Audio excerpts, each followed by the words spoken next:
ನಮಸ್ತೆ ಸ್ನೇಹಿತರೆ, ನೀವು ನೋಡ್ತಾ ಇದ್ದೀರಾ ಸುಮಾ ಲೈಫ್ ಸ್ಟೈಲ್. ನಾನು ನಿಮ್ಮ ಪ್ರೀತಿಯ ಸುಮಲತಾ ಕರುಣಾಕರ್. ನಾನಿವತ್ತು ನಮ್ಮದೇ ಊರಿನಲ್ಲಿ ಇರ್ತಕ್ಕಂತಹ ಒಂದು ಸುಂದರವಾದ ವಾಟರ್ ಫಾಲ್ಸ್ ಹತ್ರ ಬಂದಿದ್ದೀವಿ. ದಕ್ಷಿಣ ಕನ್ನಡ ಜಿಲ್ಲೆಯ ಪುತ್ತೂರು ತಾಲೂಕಿನ ಬಲ್ನಾಡು ಗ್ರಾಮದ ಸೇನರಮೂಲೆ ಎಂಬಲ್ಲಿ ಇರ್ತಕ್ಕಂತಹ ಈ ಒಂದು ಸುಂದರವಾದ ಜಲಪಾತವನ್ನು ಹಾಗೆಯೇ ನಾವಿಲ್ಲಿ ಕಳೆದಂತಹ ಸುಂದರವಾದ ಕ್ಷಣಗಳ ದೃಶ್ಯವನ್ನು ನಿಮ್ಮ ಜೊತೆ ಶೇರ್ ಮಾಡ್ಕೋತಾ ಇದ್ದೀನಿ. ನೋಡ್ತಾ ಇರ್ಬೋದು ಸ್ನೇಹಿತರೆ, ನಾನು ಮತ್ತು ನನ್ನ ಮಕ್ಕಳು ಯಾವ ರೀತಿಯಾಗಿ ಇಲ್ಲಿ ಬಂದ್ಬಿಟ್ಟು ಎಂಜಾಯ್ ಮಾಡ್ತಾ ಇದ್ದೀವಿ ಅನ್ನೋದನ್ನು ಕೂಡ ನಾನು ನಿಮಗೆ ತೋರಿಸ್ತಾ ಇದ್ದೀನಿ. ಹಾಗೆ ಇವತ್ತು ನಾವು ಬಂದ ಈ ಸಂದರ್ಭದಲ್ಲಿ ಮಳೆ ತುಂಬ ಜಾಸ್ತಿ ಇದ್ದ ಕಾರಣ ನೀರಿನ ಹರಿತ ಕೂಡ ತುಂಬ ರಭಸವಾಗಿ ತುಂಬ ಸುಂದರವಾಗಿ ಹರಿದು ಬರ್ತಾ ಇದೆ. ಆದರೆ ಮಳೆ ಕಡಿಮೆ ಇರುವಂತಹ ಸಂದರ್ಭದಲ್ಲಿ ನೀರಿನ ಹರಿತ ಕೂಡ ಸ್ವಲ್ಪ ಕಮ್ಮಿ ಇರುತ್ತೆ. ಹಾಗೆಯೇ ವೀಕೆಂಡಲ್ಲಿ ಎಂಜಾಯ್ ಮಾಡೋದಕ್ಕೆ ಫ್ಯಾಮಿಲಿ ಸಮೇತ ಇಲ್ಲಿ ಬರ್ಬೋದು. ಇಲ್ಲಿ ಅಪಾಯದ ಸಂದರ್ಭಗಳು ತುಂಬ ಕಮ್ಮಿ ಇರೋದ್ರಿಂದ ಮಕ್ಕಳು ಕೂಡ ಆರಾಮಾಗಿ ಇಲ್ಲಿ ಆಟ ಆಡಬಹುದು.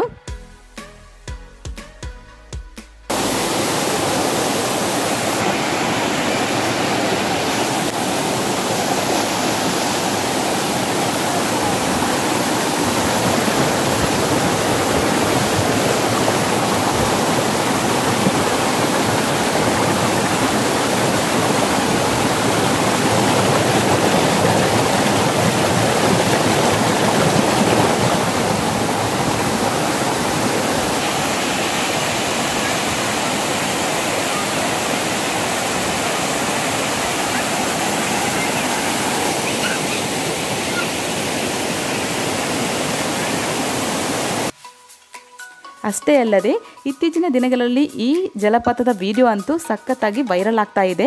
ಹಾಗಾಗಿ ತುಂಬ ಜನ ಇಲ್ಲಿ ವೀಕೆಂಡಲ್ಲಿ ಬಂದು ವಿಸಿಟ್ ಮಾಡಿ ಹೋಗ್ತಾರೆ. ಆದರೆ ಅವರು ತಂದಿರ್ತಕ್ಕಂತಹ ಪ್ಲಾಸ್ಟಿಕ್ ಬಾಟಲ್ಸ್ ಆಗಿರ್ಬೋದು, ಪ್ಲಾಸ್ಟಿಕ್ ಚೀಲ ಆಗಿರಬಹುದು, ಅವೆಲ್ಲವನ್ನು ಇಲ್ಲಿ ಎಸ್ದು ಬಿಟ್ಟು ಹೋಗ್ತಾರೆ.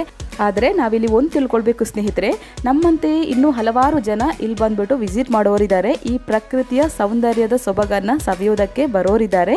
ಹಾಗಾಗಿ ನೀವು ತಂದಿರ್ತಕ್ಕಂತಹ ಪ್ಲಾಸ್ಟಿಕ್ ಐಟಮ್ ಏನಿರಬಹುದು ಅವುಗಳನ್ನು ಇಲ್ಲಿ ಬಿಸಾಕ್ ಹೋಗೋದನ್ನು ದಯವಿಟ್ಟು ಸ್ಟಾಪ್ ಮಾಡಿ ಅಂತ ಕೇಳ್ಕೊತಾ, ಪುತ್ತೂರಿನಿಂದ ಕೇವಲ 5 ಕಿಲೋಮೀಟರ್ ದೂರದಲ್ಲಿ ಇರ್ತಕ್ಕಂತಹ ಈ ಬಲ್ನಾಡು ವಾಟರ್ ಫಾಲ್ಸ್ನ ಈ ಸುಂದರವಾದ ಒಂದು ದೃಶ್ಯವನ್ನ ನಾನಿವತ್ತು ನಿಮ್ಮ ಜೊತೆ ಶೇರ್ ಮಾಡ್ಕೊಂಡಿದ್ದೀನಿ. ಹಾಗೆ ನಿಮಗೆ ಕೂಡ ಇಷ್ಟವಾಗಿರುತ್ತೆ ಅಂತ ಅನ್ಕೊಂಡಿರ್ತೀನಿ ಸ್ನೇಹಿತರೆ. ಇಷ್ಟವಾದಲ್ಲಿ ಲೈಕ್ ಮಾಡಿ, ಶೇರ್ ಮಾಡಿ, ಸಬ್ಸ್ಕ್ರೈಬ್ ಆಗೋದಂತೂ ಮರೆಯಲೇಬೇಡಿ. ಹಾಗೆ ನಾನು ನಾಳೆ ಸಿಗ್ತೀನಿ ಹೊಸತೊಂದು ವಿಡಿಯೋದೊಂದಿಗೆ. ಅಲ್ಲಿವರೆಗೂ ನೀವು ಕಾಯ್ತಾ ಇರಿ. Take care. Thank you for watching.